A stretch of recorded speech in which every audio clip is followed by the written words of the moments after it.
तो उसके पढ़ने, लिखने और खेलने कूदने के दिन हैं। देख पागली, लड़कियां पराया धन होती है और जितना जल्दी इन्हें घर से विदा कर दे उतना अच्छा है।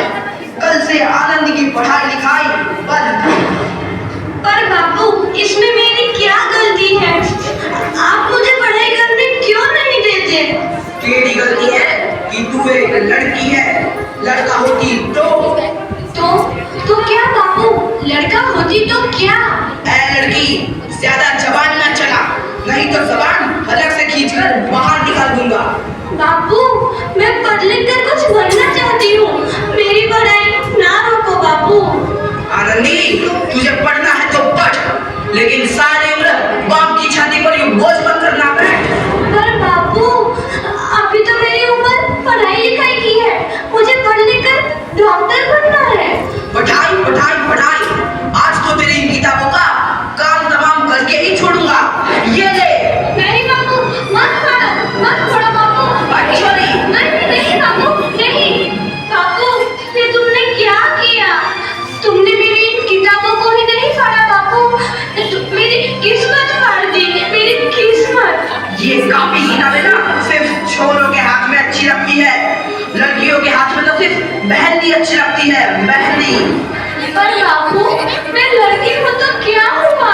लड़का और लड़की तो हमारी दोनों आंखों के समान होते हैं। चुप कर आनंदी, और यह एहसान मान कि अब तक जिंदा है तू। कहीं बचपन में गला दबाकर मार दिया होता तो यह तेरी बकबक नहीं सुननी पड़ती आज। पर बापू, मुझे चूल्हा जलाना अच्छा ना लगे है। देख छोरी, जितना जल्दी हो तू चूल्हा जलाना सीख ले, उतना ही अच्छा है तेरे लिए। और हाँ, तेरा ब्याह तो होगा, वो भी कल के कल। अपना जीवन है तुम्हारी ये कहानी, आंचल में है दूध और आंखों में है पानी।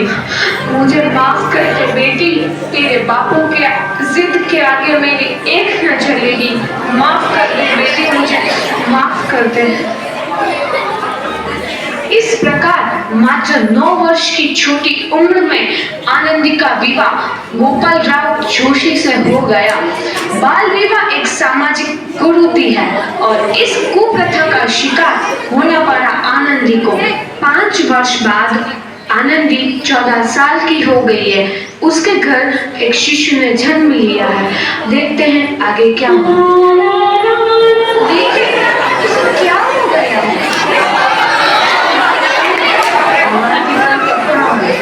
इसे तो बहुत तेज बुखार है।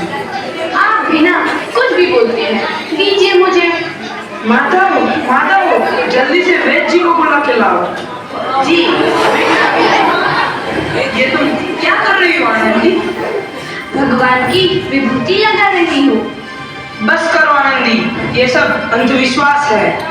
अरे आप यकीन तो कीजिए, भगवान की कृपा से इसका माथा ठंडा हो रहा है और बुखार भी उतर गया है ना बाबू? देखिए, दीजिए मुझे। उठो बाबू, आंखें खोलो, तुम्हें तुम्हारी माँ बुला रही है। आंखें खोलो, देखिए ना इसे क्या हो गया है। आंखें भी नहीं खोल रहा। आंखें खोलो बेटा। आप चुप क्यों है? आंखें खोलो बेटा, आंखें खोलो। आनंदी, हमारा बेटा कभी आंखें नहीं खोलेगा। नहीं, ऐसा नहीं हो सकता। मेरे बेटे को मुझसे कोई नहीं छीन सकता, कोई नहीं छीन सकता। पागल मत बनो आनंदी। माधव,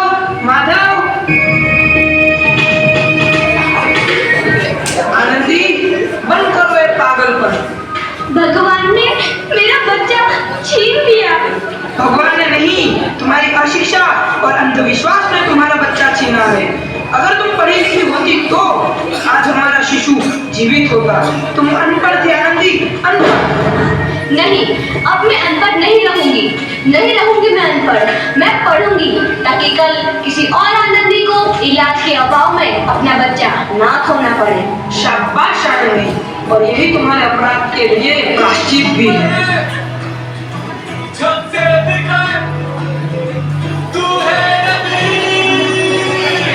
आनंदी, तुम्हारी 12वीं का परिणाम आ गया है।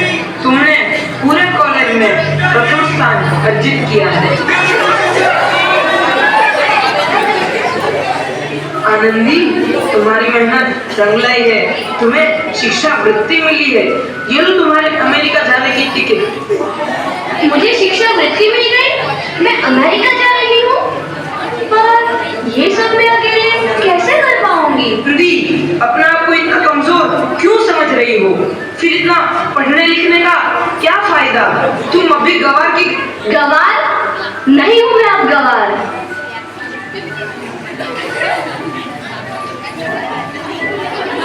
प्रकार 7 अप्रैल 1883 को आनंदी अमेरिका के पेंसिल्वेनिया के लिए रवाना हुई और 3 साल बाद उन्होंने डॉक्टर ऑफ मेडिसिन की उपाधि प्राप्त कर ली। इधर आनंदी के पिता की तबीयत बहुत खराब है। आगे क्या होता है देखते हैं। मेरे जाने का समय आ चुका है। तो मैं नहीं बचूंगा। ऐसा मत बोलो। शहर के सिटी हॉस्पिटल में अमेरिका से डिग्री लेकर कोई बड़ा डॉक्टर आया है। एक बार वहाँ चलकर दिखा लेते हैं। हाँ, सही बोला भैया। कम से कम दिल को तसल्ली तो मिल जाएगी। हाँ हाँ, चलो चलो जल्दी हॉस्पिटल चलते हैं।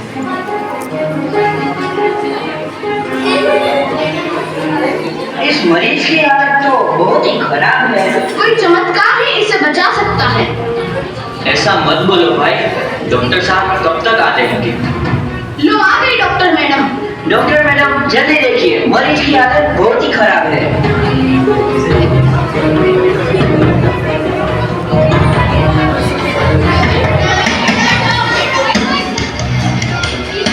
अब आप बिल्कुल ठीक है। मौत के मुंह से आपको बचाया है डॉक्टर मैडम ने।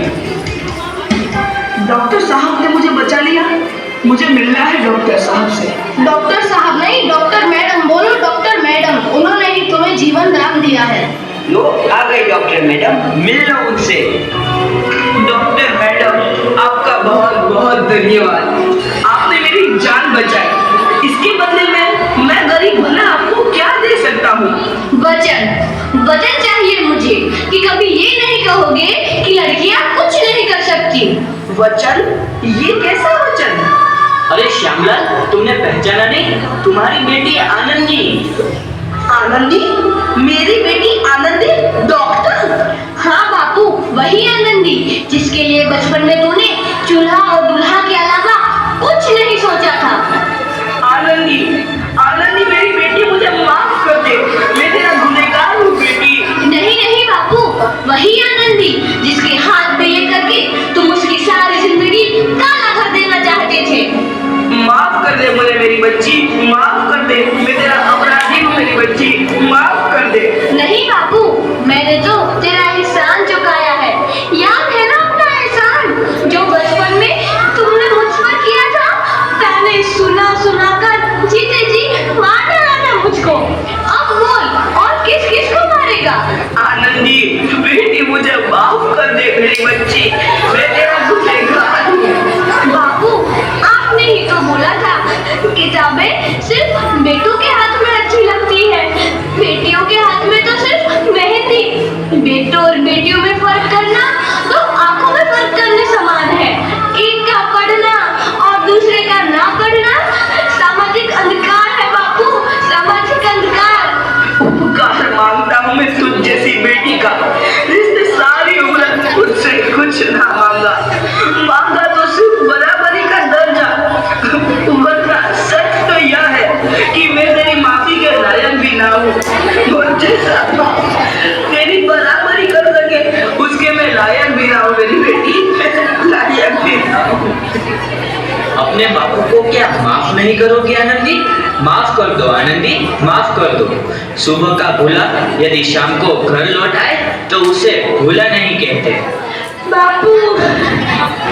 तो इस प्रकार आनंदीबाई जोशी ने अपनी मेहनत और अटूट इरादे से न केवल भारत की पहली महिला डॉक्टर बनी, बल्कि आगे चल के उन लड़कियों के लिए सुनहरा रास्ता दिखा गई जो जीवन में कुछ करना चाहती थी।